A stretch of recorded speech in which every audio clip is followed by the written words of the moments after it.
Ndị be anyị ekeneni m unu n'ụbọchị nke taa. Anyị sị na ya dịrị ndị Igbo na mma. Dịka o si dị, ihe a bụ Igbo Media ka anyị si wee na-ewetara unu ya bụ nnukwu ozi dị oke mkpa gbasịta maka ana Igbo and Igbo community and ihe debe na Nigeria. Ya bụ ife ka anyị na-ewetara unu na Igbo Media. Dịka isi wee na-esole anyị, ọ bụ na nke a bụ ụbọchị izizi gị ị na-abịa n'ilu akwụkwọ na Igbo Media, kabaru ka subscribe and turn on your notification ka ị lapụ miss any of our update dịka anyị na-etikwu ya n'ilu akwụkwọ kwa mgbe. Dịka o si dị, o nwere ya wetara n'ụbọchị nke taa gbasịta maka ka ya bụ ife si ada and gbasịta maka ka ya bụ ife si akpọtụ n'ala Igbo. Biko mma achọ ka ige ya bụ ife. Ihe a bụ Biafran Prime Minister Maazị Simon Ekpa. O nwere ife okwu n'ilu akwụkwọ mma achọ ka unu ga-esi ya bụ ife ọ na-adọrọpụrụ anyị ifu nche n'ilu akwụkwọ gbasịta maka ihe ndị a niile okwu. Alright, over to you, sir. Nnamdi Kanu from detention as peace in his southeast region is daily smashed by violence and increasing economic destruction.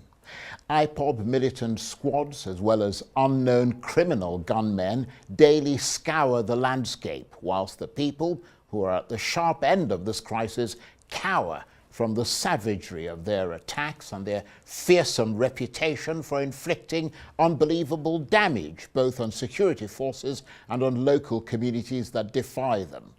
And as the conflict deepens between the militants and criminal gangs on the one hand and security forces on the other, there's a new push for a way out of the crisis before it's too late. Dozens of federal lawmakers from the House of Representatives across party and ethnic lines have written to President Tinubu urging him to set Mr. Kanu free and discontinue his trial. They say they are increasingly convinced that this will dramatically lessen the hum of mutual suspicion and lead to the restoration of peace in the southeast. So what kind of response are they likely to get from the Tinubu administration? And how much would the lid be let off the gunpowder if Mr. Kanu remains in detention for the foreseeable future? Well, one of those whose voice is loudest in the chorus of demands for the release of Nnamdi Kanu is the member of the House of Representatives for the federal constituency of Ikwano Umahia under the Labour Party, Honourable Obi Agwocha, and he joins me now in the studio. Hello, Charles. Thank you very much indeed for coming. Good to see you again. Yeah, good to see you wearing a suit. Yeah, look different. I'm not used to seeing you in a suit. Without my LP logo. Yeah, but yeah, I'm still Labour Party for life. Okay, well, just in case we forgot, eh? So basically, your calculation, along with those of your colleagues, is that it is not in the interest of the Southeast or the Nigerian people or the security forces or the Tinubu administration itself to keep Nnamdi Kanu locked up. Tell us why. Well, first of all, thank you again for inviting me. On Friday, many lawmakers in the House of Representatives, we met and agreed that the best solution is to appeal to the government of His Excellency Bola Ahmed Tinubu for the unconditional release of Mazi Nnamdi Kanu, who incidentally is my constituent. I represent him at the House of Representatives. He's from Umuahia North. I'm from Umuahia North. So it is my responsibility, as I've always done since I came to the House of Representatives, to speak for him. Where nobody else would, I would speak for him. And many others in that gap where there exists any perception of injustice or tribal discrimination in the administration of justice. Nnamdi Kanu has remained locked up despite so many court judgments in his favor. The Supreme Court held that everything should go back to the lower trial court. Now, we've been shouting to say there ought to be a political solution to this issue. And the last appearance in court, Justice Binta and Yako actually came up with the solution and said, all parties should at least submit themselves to a political solution. Right. So you're encouraged by that. I am more than encouraged statement by by the that. Federal Yes, High Court, of course, urging both parties to explore Yes, negotiation and the possibility of a settlement. a settlement. And I'm also more encouraged, simply because the prosecutor in this wise, the Attorney General of the Federation, being represented by a prosecutor there, accepted to such settlement. The council accepted to discuss. Right. The counsel to Mazen Nnamdi Kanu also accepted. So both parties have accepted. It is only now within the time allowable to the time Justice Nyako gave for the resumption of trial, right, which is September 24th. So we are moving the political consideration to move it forward so that could be right, some negotiations worthy enough for the consideration of the trial judge. Although to be fair, the lawyer representing the government made it clear that it wasn't within his remit, and that they would have to go directly to the Attorney General. Of course. Obviously, it will be up to but the Attorney General hasn't responded yet. The Attorney General has not responded yet. Yeah. But the Attorney General also takes instruction from the Commander-in-Chief, President and Commander-in-Chief. So that was why we were appealing to the Commander-in-Chief to direct the Attorney General to invoke Section 174 of the Constitution of the Federal Republic as amended, Section 174 1C, Section 174 subsection 1C, and subsection 3 basically talks about the powers of the Attorney General, that an Attorney General at any time before a judgment is rendered has the authority or the power to be able to withdraw his suit. So we want him to take care of that, and also to invoke Section 107 and Section 108 of the Administration of Criminal Justice Act 2015, which basically talks about discontinuance of a criminal case and the withdrawal from prosecution. So we believe there has been a precedent set in other cases, whereby recently the chairman of Metiala was at the determination of the court, his matter was settled. Sunday Igboho, at the determination of the court, his matter was gone. So at the determination of the court, and rightfully so, his matter were gone. Emefiele, I keep pronouncing his name wrong, the former CBN governor, was granted bail. Emefiele was granted bail. It now appears that as if Nnamdi Kanu, who was also charged alongside these other people for the same treason, appears that there is one set of rules for the rest of Nigeria and one set of rules for an Igbo man. And there is also one set of rules where a Northerner is freed, a Yoruba man is freed, a Middle Belt, South man is freed, and then when it comes to the Igbo man, he will continue to languish in prison. So there's an issue of injustice, regardless of the expectation of bias that people may have regarding Nnamdi Kanu or not. Is it material, is inconsequential? But in this country, everyone is subject to the rule of law. And I'm so happy that Justice Nyako recognizes that and has given an opportunity for all the parties to come together. And we're appealing to the president. I have known the president to be a listening and attentive president, and that I would not wish to see the president to do otherwise. Doing otherwise will render the Southeast to continue to be savaged by bloodshed. Every single day, many people, scores of people are being killed mercilessly in the Southeast, including military officers. The high level of crime and criminality, banditry, assassination, and kidnapping continues to be the order of the day. And these people are all taking advantage. These are all taking advantage of the incarceration of Mr. Kanu, because all these people are agitating that he's still there. But once we remove Mazi Kanu from the factor, then it's a lot easier to know those who are benefiting economically from crime in the Southeast and making Southeast ungovernable. And a lot of people are not going home now. Yeah, we're going to come back to that nettlesome question in a moment, but let's just go through what the action that you have taken, and you're one of those who spearheaded that action in the National Assembly. This letter calling for Nnamdi Kanu's release has considerable multi-party support, doesn't it? With lawmakers from the APC, From PDP, PDP, Labour, APGA, everybody. yeah, and even NNPP. NNPP, yeah. Right. And there seems to be an urgency to your call for Kanu's release. I think you mentioned some of that, but just tell us a bit more about what spurred you and your colleagues into action at this time. Well, what spurred me, like I said somewhere, was that I was elected a member of the Federal House of Representatives.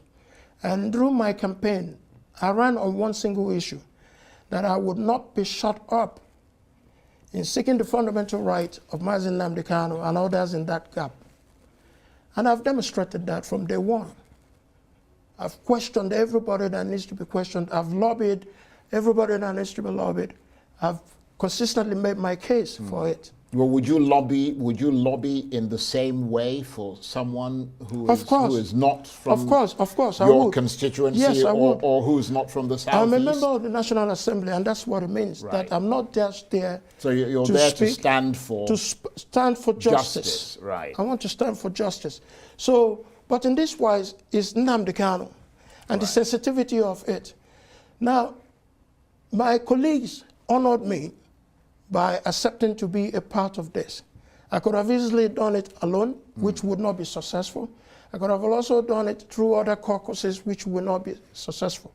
But this is for the first time that Nigeria is asking for the release of Mazi Nnamdi Kanu, as been demonstrated by the members of the Federal House of Representatives representing various constituencies across Nigeria, coming together on this sensitive issue. And how many are they? I mean, because initially, I think the newspapers were, some said 43, others said 50 lawmakers coming together. Honestly, it must have been typographical error.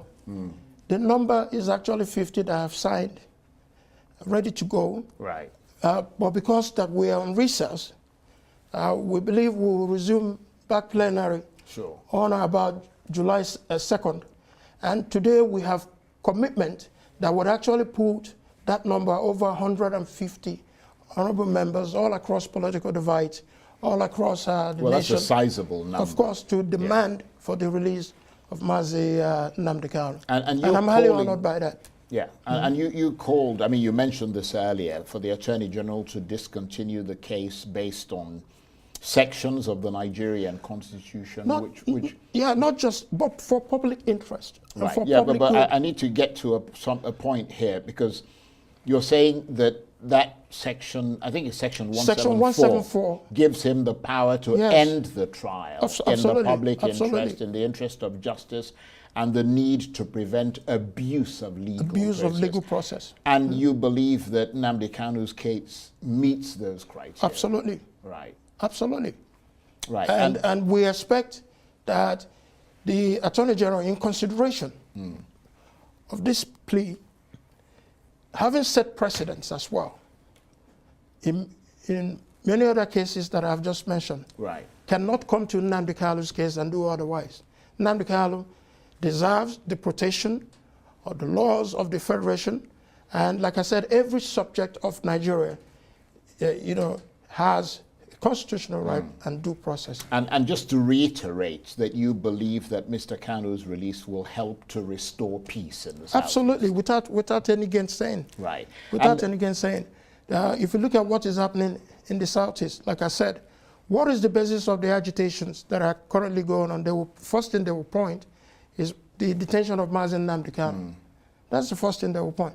Now, if we remove Nnamdi Kanu from consideration, then it will make bare those who are enjoying the economic benefits of crime, high level of criminality, banditry and assassination and kidnapping in the Southeast. Like I said to you, the Southeast today, just like every other part of the country, I'm not just isolating the Southeast, but the Southeast today is ravaged by bloodshed. And the president cannot himself say that he's satisfied with an insecure Southeast. Neither the Southeasterners also satisfied with this level of condition going on in the Southeast. And have you been able to extract a commitment from Mr. Kanu himself about what he'll do and won't do if he's released? Charles, I am not unmindful that even when we talk about political solutions to this matter, the federal government will have an interest on the terms and conditions of what that political solution will be, and rightfully so. The federal government must have to be assured of certain conditions. Equally, Mazi Nnamdi Kanu will also be assured of certain conditions that both parties can agree on. Yeah, but it helps your case if you can advance it by saying that we've managed to get him to agree not to do even without me saying that. Right. Look at the recent utterances of Mazi Nnamdi Kanu. Mazi Nnamdi Kanu has come out and opposed Monday sit-at-homes which have ravaged the economy of the Southeast. He has also opposed all the senseless killings and have said the Igbos cannot continue to kill themselves and expect a change. He has also opposed the high level of crime and criminality that is happening in the Southeast. He's also supported peace in the Southeast. He's also supported economic development in the Southeast, which he put all these things together. On the face value of it, it gives a more value added to this negotiation and to any government to accept. But like I said, I am not unmindful, that everybody will come to the table, but let's adhere to the instructions of the judge and come to the table. And then I'm sure the federal government will have its own conditions. Nnamdi Kanu will have his own conditions. As for me, I'm available as his representatives to be there to advance and facilitate the dialogue at any level that is required to reach about a settlement on this matter so that there will be peace in the Southeast and the unconditional discharge of my constituent, Mazi Nnamdi Kanu, to go home. So how do you think President Tinubu will respond to your appeal? Why wouldn't he respond to that? Does he want to put himself in a situation where one part of the country continues to boil and is unmanageable? Or does he want to put himself in a situation where, as the President and Commander-in-Chief, that the protection of lives and properties, which ought to be his #1 fundamental responsibility, he's keeping faith in the Southeast. We cannot continue in the way we are going. Charles, many Southerners cannot go, Southeasterners cannot go home as we speak for fear of being kidnapped, for fear of being assassinated. So the governors are themselves helping out to maintain the peace, but we need the federal government to come and do the right thing. And the right thing to do, outside of saying that it is intentional to have an Igbo man continue to lavish in prison, while the same people who have been charged in the same offenses with him, but that are not Igbos, have been given getaway, I don't know how to say it in Monopoly. Get out cards. Cards. Right. And then because he is an Igbo man, then he continues to languish in jail. So at a point, this issue must have to be brought to a closure, and the judge has done all of us a favor to ensure that we seek a political solution and that we work towards it. Well, you're asking for his unconditional release, but at the same time, you're saying that the federal government will need to set its conditions for his release. Of course, well, the conditions could be conditions. There are a lot of conditions the federal government can bring to bear. There's also a lot of conditions that Mazi Nnamdi Kanu can bring to bear. Mazi Nnamdi Kanu can say, well, if you're going to release me, what guarantees do I have that you're not going to rearrest me once I leave the gates of the DSS detention? So this must have to be brought to bear. But unconditional meaning as well, that he's no longer going to be charged for the same offenses that have been lodged against him, which we hope that the Attorney General will make a statement in court or write to the presiding judge. And the law says that once that is entered for discontinuance, then his case must be totally discharged of. But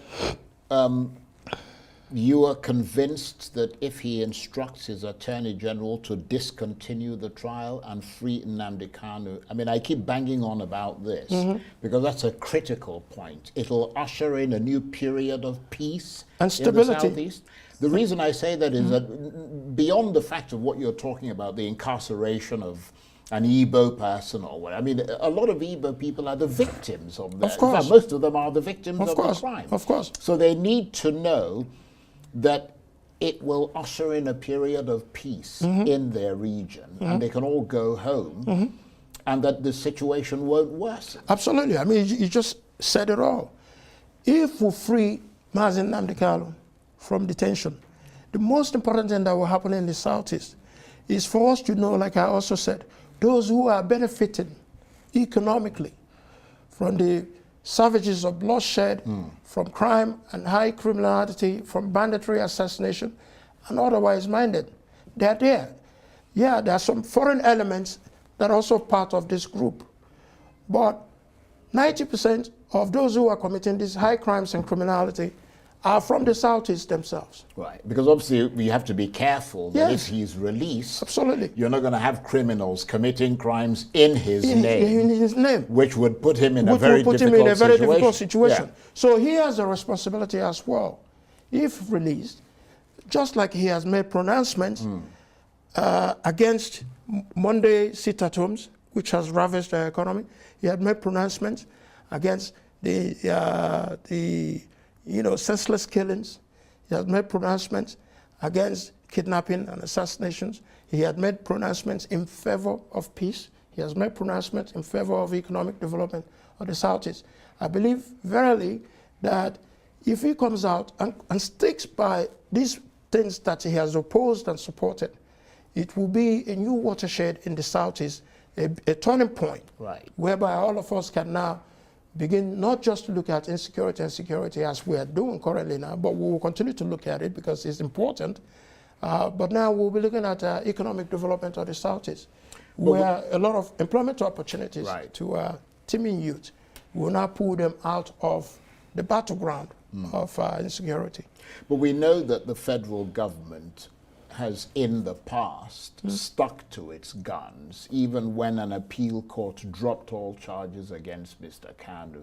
They simply ignored it. Explored other legal options, even after it became clear that that extraordinary rendition was seen by experts to have created a permanent barrier.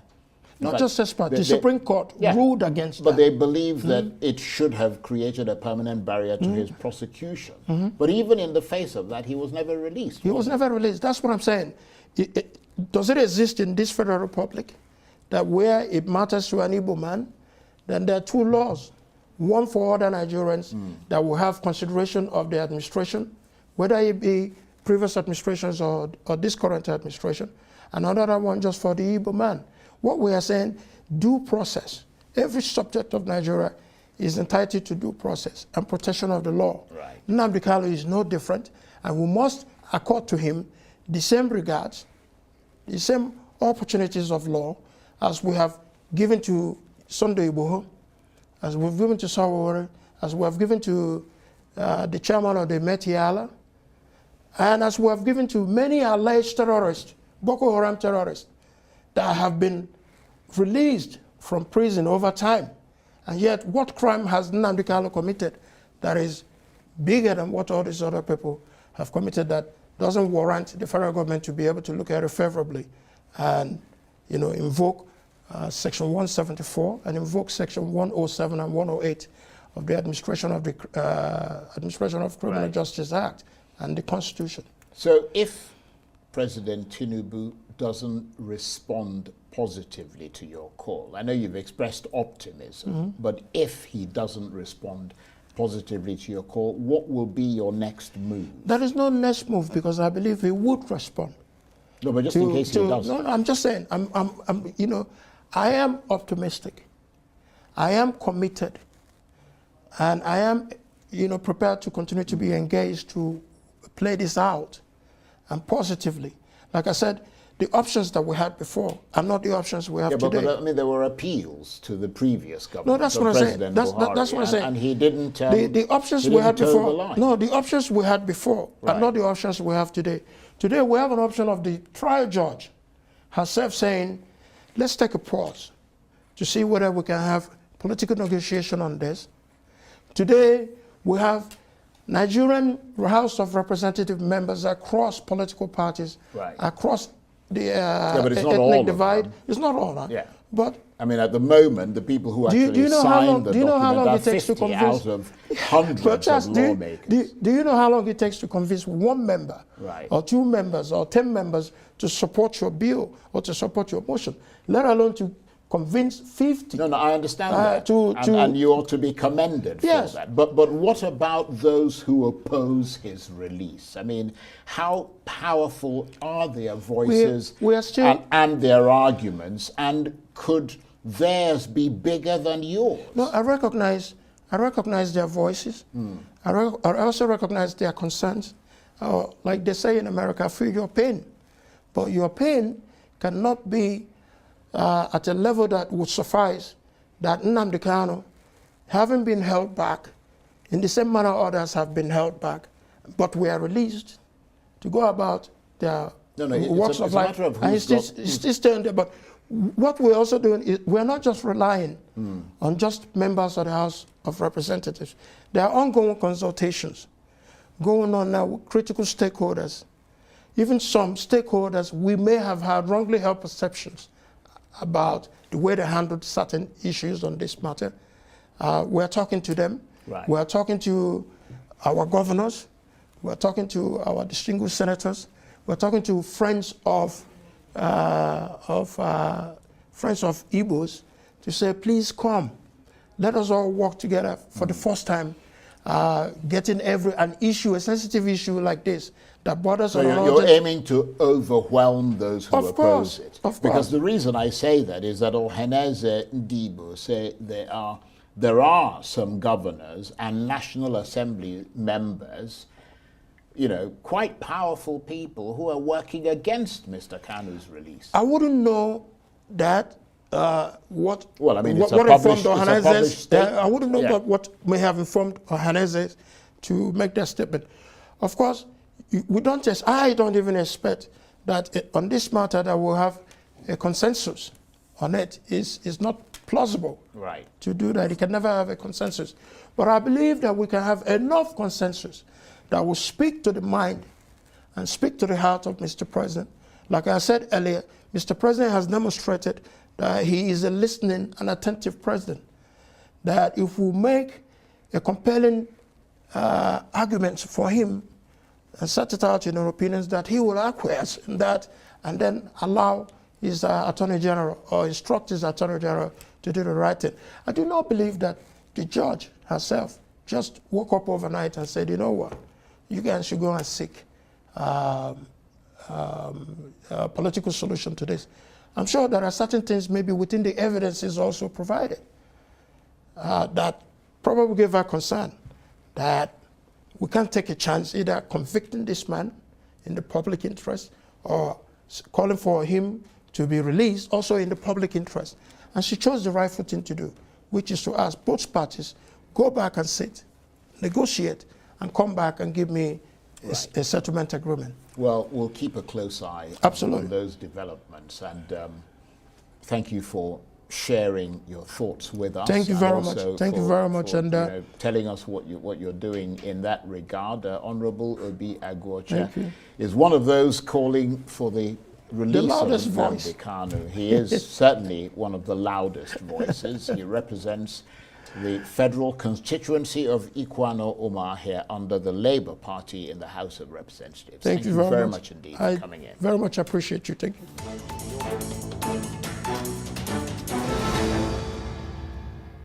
Ndị be anyị daalụ nne nnukwu unu si wee na-esore na Igbo Media dịka unu si na-esore anyị si na Chukwu oke abịa mapụrụ mmiri na ya gozie niile n'ofu n'ofu otu anyị kwuru otu akọ ya dịrịrị ise kabakwa alụ ka itinye alụ nke gị na ihe niile na gbasara maka ihe Biafran Prime Minister kwugasị n'elu akwụkwọ and ndị ọzọ dị iche iche kabarụ ka itinye alụ nke gị ife ichere n'ụdị nke gị gbasịta maka ya bụ ife. Dịka anyị nọkwa na-echekwa olileanya na Maazị Nnamdi Kanu ya pụta oge na-adịghị anya n'ụlọ mkpọrọ, anyị sị na Chukwuka abịa ma ga-enye ya ike nọnyere ya chekwaba ya, mana anyị kwuru otu a ka ọ ya dịrịrị. Ise. Thank you and also stay tuned at Eastern News 24. Ka emesịa nụ ndị be anyị.